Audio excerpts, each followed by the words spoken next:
ভাই ইরানের অবস্থা খুব খারাপ। আমি আগের দিন আপডেট দিয়েছিলাম যে ইরানে হাই ইন্টেন্সিটিতে আন্দোলন শুরু হয়েছিল, কিন্তু কালকে মানে আজকে রাত্রিবেলা যখন খবর এসে 1:35 তখন ইরানে হিউজ লেভেলে আন্দোলন শুরু হয়েছে। আগে যেই আন্দোলনটা মহিলারা করছিল, এখন সেটার সাথে সাথে ছেলেরাও যুক্ত হয়ে গেছে এবং তাদের সাথে সাথে রিলিজিয়াস লিডাররা যারা রয়েছে তারাও যুক্ত হয়ে গেছে।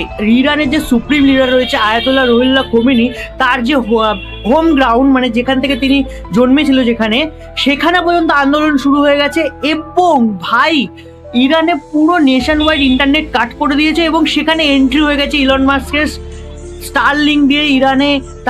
ইলন মাস্ক ইন্টারনেট সাপ্লাই করছে এবং টুইট করে বলেছে যে ভয়েস আটকানো যাবে না ইরানের মানুষদের। ভাই মনে হচ্ছে 2026 ভাই ইরানকে দিয়ে উৎপাদন হবে নতুন ব্যাটেল গ্রাউন্ড এবং সরকার চেঞ্জ হবে।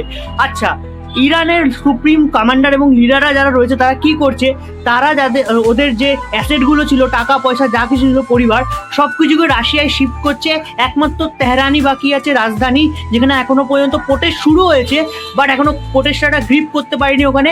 বাট আরো আপডেটের জন্য চ্যানেলটাকে ফলো করে রাখ, যখন তখন যা খুশি তাই হতে পারে।